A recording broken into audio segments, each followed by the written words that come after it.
Hello friends, मैं doctor Taufiq Hussain, associate professor in higher education. आज हम गियासुद्दीन बलबन के विषय में चर्चा करेंगे। जैसा कि हमने पिछले वीडियोज़ में देखा कि इल्तुतमिश की मृत्यु के पश्चात किस प्रकार 30 वर्षों तक है वो उत्तराधिकार का संघर्ष चलता है, और ऐसी स्थिति में तुर्की अमीर वर्ग इतने शक्तिशाली हो जाते हैं कि उस समय के जो शासक एक कठपुतली शासक के रूप में ही है वो शासन करते हैं। तुर्की अमीर वर्गों का प्रभुत्व स्थापित हो जाता है, और इस काल के अंदर 30 वर्ष के काल में केवल रज़िया ही एक ऐसी शासिका थी जिसने सल्तनत को एक नई दिशा प्रदान करने का प्रयास किया, लेकिन तुर्की अमीरों के कारण और उसकी स्त्री होने के कारण वह को ज़्यादा कुछ कर नहीं सकी। जैसा कि हमने देखा कि दिल्ली सल्तनत की स्थापना का जो स्वप्न कुतुबुद्दीन ऐबक ने देखा था, उसको साकार करने का कार्य इल्तुतमिश ने किया, और इल्तुतमिश ने दिल्ली सल्तनत के लिए एक कुशल प्रशासनिक व्यवस्था का गठन किया। लेकिन 30 वर्ष के कार्यकाल के अंदर है वो वीक रूलर्स के कारण से, इल्तुतमिश के वीक उत्तराधिकारियों के कारण से है वो दिल्ली सल्तनत एक अंधकार के काल में है वो चली जाती है। लेकिन इसी समय, इस वीकनेस के समय में एक ऐसी शख्सियत का उदय होता है जिसका नाम बलबन था, जो प्रारंभ में एक दास ही था। इल्तुतमिश ने दास के रूप में उसे खरीदा था, लेकिन वो प्रगति करता हुआ डिप्टी सुल्तान के पद पर पहुंच जाता है, और डिप्टी सुल्तान के पद से वो एक शासक सुल्तान भी बन जाता, दिल्ली सल्तनत का शासक भी बन जाता है।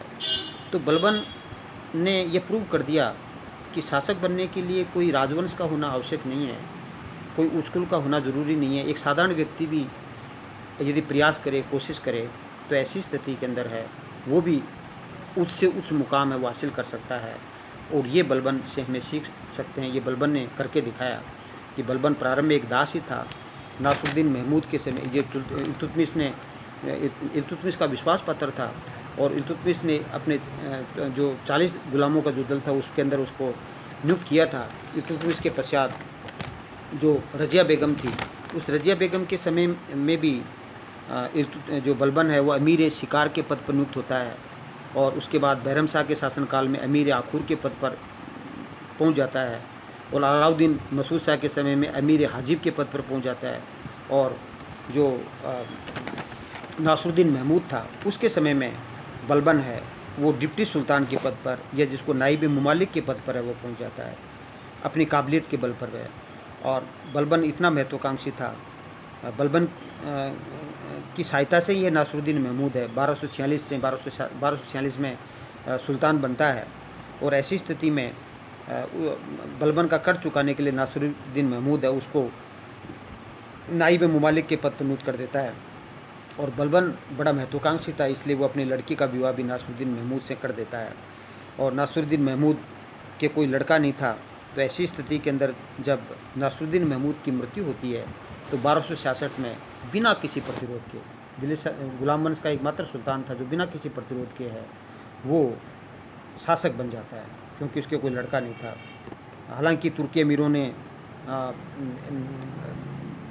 जब ये नासरुद्दीन महमूद को नाइब मुमालिक के पद पर नियुक्त किया तो उनको ईर्ष्या होने लगती है, और नासरुद्दीन महमूद को भड़का करके उसको उसके पद से हटवा देते हैं, और उसके स्थान पर एक भारतीय मुसलमान था अमीर इमामुद्दीन रेहान को नियुक्त कर दिया जाता है। लेकिन बाद में नासरुद्दीन महमूद को पता चलता है तो वापस वो इमामुद्दीन रेहान के स्थान पर पुनः बलबन को है वो नाइब मुमालिक के पद पर है वो नियुक्त कर देते हैं। लेकिन ये जो एक क्रूशियल टाइम था जो बलबन ने उसको नाइब मुमालिक के पद से हटा दिया था, उसको उसने अपॉर्चुनिटी के रूप में लिया, और उस समय उसके सेना का गठन किया, और उसकी महत्वाकांक्षा ये विजनरी अप्रोच थी।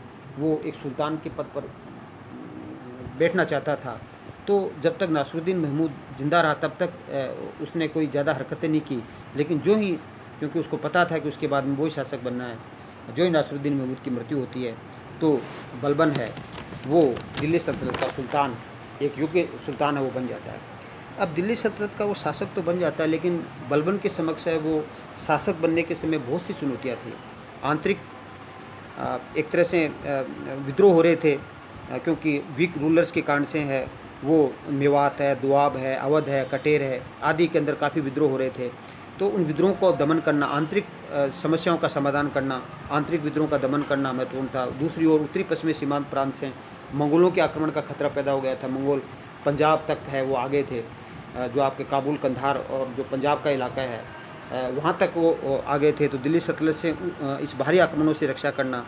और इस समय क्योंकि सुल्तान तुर्की अमीर वर्ग ज़्यादा शक्तिशाली हो गए थे, इसलिए सुल्तान का पद एक तरह से कठपुतली की तरह हो गया था। लोगों के दिमाग के अंदर, जहन में सुल्तान का कोई डर नहीं रह गया था। जनता को कोई डर नहीं रह गया था। सुल्तान की पद और प्रतिष्ठा वो एक तरह से समाप्त हो गई थी। तो सुल्तान पद की प्रतिष्ठा को रिस्टोर करना, वापस पुनर्स्थापित करना भी बलबन के समक्ष महत्वपूर्ण चुनौती थी। और दूसरा, जैसे मैंने बताया कि जो 30 वर्ष का जो कार्यकाल था, 1236 से 19 की मृत्यु से नासरुद्दीन महमूद तक का जो काल था, उस समय तुर्की अमीर ज़्यादा शक्तिशाली बन गए थे। और किस तरह से मैंने आपको बताया था कि किस तरह से वो शासकों को जिसको चाहते शासक बनाते, जिसको चाहते शासक हटाते। तो ऐसी स्थिति में इन 40 गुलामों के दल का दमन करना भी, उसके लिए उनकी शक्ति पर अंकुश लगाना, उसको कुचलना भी बलबन की प्रमुख चुनौती थी। तो इस तरह से बलबन के समक्ष जो आंतरिक समस्या, आंतरिक विद्रोह का दमन करना, मंगोलों से एक प्रकार से निपटना, मंगोल से साम्राज्य को खतरा हो गया था। 40 अमीरों के दल की शक्ति को कुचलना और सुल्तान पद की प्रतिष्ठा को पुनः स्थापित करना, ये प्रमुख समस्या थी। लेकिन बलबन ने ये प्रूव कर दिया कि एक राजवंश का नहीं होते हुए भी एक साधारण व्यक्ति भी अपनी योग्यता और क्षमता की सहायता से है वो एक बेहतरीन शासन व्यवस्था स्थापित कर सकता है। और इन्हीं सभी समस्याओं का समाधान उसने रक्त और लौह की नीति के द्वारा, बिल्कुल कठोरता के साथ, ब्लड एंड आयरन पॉलिसी के द्वारा है वो इन सभी समस्याओं का समाधान किया। सबसे पहले, जैसे मैंने आपको बताया कि वीक रूलर्स के कान से है वो जो एक तरह से जो आंतरिक विद्रोह है उनका खतरा पैदा हो गया था। जो कटियार है, अवध है, दोआब है, मेवात है आदि के अंदर विद्रोह हो गए थे। तो सबसे पहले बलबन ने इन विद्रोहियों का दमन किया। और इन विद्रोहियों में बंगाल का जो विद्रोह है, जो तुगरिल खां का विद्रोह, वो प्रमुख था, क्योंकि बंगाल हमेशा ही दिल्ली सल्तनत से अलग होने का दावा करता था। तो इस समय तुगरिल था। तो बलबन ने तुगरिल के विद्रोह का दमन किया। और सुल्तान पद की प्रतिष्ठा, जो एक महत्वपूर्ण चुनौती थी बलबन के समक्ष है, उसको पुनः स्थापित करना, लोगों के सामने जो जो जो शासक की जो महिमा होनी चाहिए थी, शासक का जो डर होना चाहिए, टेरर होना चाहिए, उसको पुनः स्थापित करना बलबन के लिए से चुनौती थी। और इस चुनौती को उसने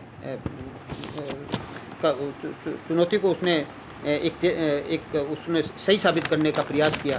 और इस चुनौती को पूरा करने के लिए उसने सबसे पहले इसके जो ईरान का जो राजत्व का सिद्धांत था कि शासक के लिए कौन कौन से सिद्धांत होने चाहिए, शासक पद के लिए क्या क्या होना जरूरी है, बलबन जो आपका बरनी है वो अपनी तारीख फिरोजशाही में राजत्व के सिद्धांत का विस्तार से निरूपण करता है, जो कि बलबन ने भारत के अंदर स्थापित किया।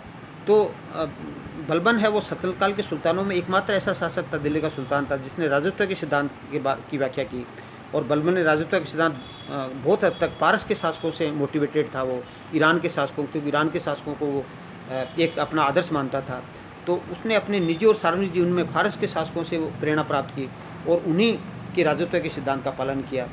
इस राजत्व के सिद्धांत के अंतर्गत बलबन ने क्या किया कि बलबन ने सबसे पहले तो सुल्तान को पृथ्वी पर ईश्वर का प्रतिनिधि घोषित किया। और उसने कहा कि जो सुल्तान होता है वो ईश्वर की कृपा विशेष का भंडार होता है, और सुल्तान वही होता है जो जिसे ईश्वर चाहता है। ईश्वर का प्रतिनिधि, नियामत खुदाई और जिले जिलाई ईश्वर का प्रतिबिंब सुल्तान को घोषित किया। और उसने सुल्तान का स्थान पैगंबर के पश्चात दूसरा स्थान घोषित किया। बलबन ने एक तरह से सुल्तान में देवी अधिकार का सिद्धांत का प्रतिपादन किया। बलबन ने ऐसा क्यों किया? बलबन इसलिए किया क्योंकि बलबन तुर्की अमीरों की शक्ति को कुचलना चाहता था। और तुर्की अमीर की वो ज़्यादा एम्बिशियस हो गए थे, महत्वाकांक्षी हो गए थे। उनको वो बताना चाहता था कि वो उनकी कृपा से शासक नहीं बना है, अपितु ईश्वर की कृपा से शासक बना है। अतः सुल्तान का पद बहुत ऊंचा है और सुल्तान का निर्माता है वो तुर्की अमीर नहीं है, अपितु ईश्वर ने उनको ये जो पद है उससे नवाजा है। तो पहला तो सुल्तान पद की प्रतिष्ठा पुनः स्थापित करने के लिए उसने अपने आप को ईश्वर का प्रतिनिधि माना। दूसरा, उसने कहा कि क्योंकि बलबन एक दास था और बलबन के दिमाग में मानसिक रूप से ये बात बैठी हुई थी कि वो उस कुल का नहीं है, और मानसिक रूप से उसको ये लग रहा था कि तुर्की अमीर जो अपने आप को बहुत बड़ा समझते हैं वो उसको उसके प्रति सम्मान नहीं करेंगे। इसलिए उसने कहा कि नहीं नहीं, मैं दास नहीं हूँ और मैं एक शाही वंश का हूँ, और अपने आप को उसने अफ्रेशियाब कुल का बताया। मतलब एक ढोंग की नीति अपनाई उसने, ढोंगी बना वो, क्योंकि जनता के अंदर इसके लिए एक शासक के लिए आवश्यक भी था। तो बलबन ने सुल्तान के पद एक तरह से अपने आप को शाही वंश का घोषित किया उसने, अपने आप को ईरान के अफ्रेशियाब कुल जो उस समय की बहुत बड़ा वंश माना जाता था उसका वंशज बताया उसने। और बलबन ने प्रशासनिक पदों पर भी है, वो उसने कहा कि सुल्तान के लिए केवल सुल्तान के लिए उच्च कुल का होना जरूरी नहीं है, अपितु प्रशासनिक पदों के लिए उच्च कुल का होना आवश्यक है। इसलिए लिखता है कि उसने प्रशासनिक अधिकारियों के वंश की जांच करवाई, और ऐसा कर्मचारी या अधिकारी जो पाया जाता जो कि निम्न कुल का है उसको उसने उस पद से हटा दिया। और इस प्रकार बहुत से अमीर थे वो जो उससे मिलना चाहते थे, बलबन ने पैसे लेकर भी उससे मिलने से मना कर दिया। बलबन ने एक तरह से दिखावटी मान मर्यादा और प्रतिष्ठा का प्रदर्शन करना आवश्यक मानता था, इसके लिए उसने सुल्तान बनने के लिए साधारण लोगों से मिलना जुलना बंद कर दिया। उसने डिस्टेंसिंग, जनता से डिस्टेंसिंग कायम रखी, और हमेशा वो गंभीर मुद्रा में रहता था। शराब पीना, पार्टियों में जाना उसने बंद कर दिया। बड़े अधिकारियों को निर्देश दिया कि आप फालतू नहीं बोलेंगे, अच्छी वेशभूषा वो धारण करेंगे। और यहाँ तक कि उसने अपने आप को गंभीर बताने के लिए 1285 में जब मंगोलों के विरुद्ध आक्रमण करते हुए उसका बड़ा लड़का महमूद मारा गया, तो वह उसके चेहरे पर सिकन भी नहीं आई, और महल के लौटने के बाद बढ़ने लिखता है कि वो फूट फूट के रोना लगा, लेकिन जनता के सामने वो दिखाना नहीं चाहता था अपने आप को कमज़ोर, कि शासक कमज़ोर नहीं होता है। तो तो बलबन ने दरबार में पूर्णतः एक तरह से राजसी उपकरणों के साथ रहता था वो, और यहाँ तक कि अपने महल में भी सदैव शाही पोशाक में रहता था, कभी फॉर्मल ड्रेस में उसको नहीं देखा गया। बलबन ने ईरानी परंपराओं का पालन भी किया, और इसके लिए उसने अपने जो नववर्ष का त्यौहार ईरान में नौरोज़ मनाया जाता है, न्यू ईयर, जिसमें ईरान में हिजरी संवत का प्रारंभ माना जाता है, वो उन्होंने अपने अपने दरबार में मनाना शुरू किया। और अपने दरबार में अभिवादन का एक 2 पद्धति अपनाई, जो याद रखना आपको, सिजदा और पाबोस, जिसके अंतर्गत क्या था कि घुटने टेक कर चरण स्पर्श किया जाता था सिजदा के अंतर्गत, और पाबोस के अंतर्गत सुल्तान के पैर का चुम्बन किया जाता था। तो ये जो अभिवादन का जो तरीका है, जिसमें हम नमस्ते या गुड मॉर्निंग जो भी कुछ कहते हैं, उसके स्थान पर उसने सिजदा और पाबोस अभिवादन का एक नई पद्धति जो ईरान में प्रचलित थी इंट्रोड्यूस की, और नौरोज़ के त्यौहार का प्रतिपादन किया। इसके अतिरिक्त जो बलबन था वो हमेशा अपने जो Z+ सिक्योरिटी के साथ रहता था। हबशी अमीरों को अपना अंगरक्षक उसके बॉडीगार्ड थे, जो नंगी तलवारों के साथ हरदम उसके साथ में रहते थे, सिंहासन के दोनों ओर खड़े रहते थे।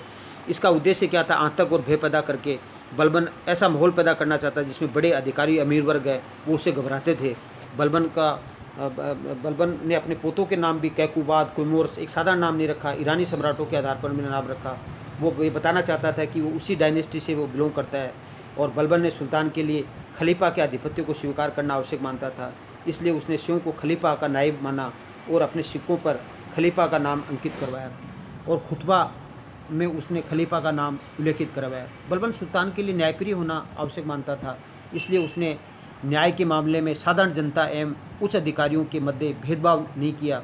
उसने न्याय के मामले में बड़े से बड़े अधिकारी और निकट संबंधी को भी दंड देने के लिए उसने हिचकिचाहट नहीं दिखाई। उदाहरण के लिए बदायूं का गवर्नर मलिक बकबक है, और अवध का जो गवर्नर हैबत खां है। साधारण जनता पर अन्याय करने पर उसने सार्वजनिक रूप से उस पर कोड़े लगाए, तो हैबत खां पे और मलिक बकबक पर। तो इस प्रकार बलबन ने राजत्व के सिद्धांत का प्रतिपादन किया, और राजत्व के सिद्धांत प्रतिपादन करके उसने जो सुल्तान पद की पद और प्रतिष्ठा और गरिमा है उसको पुनः स्थापित किया।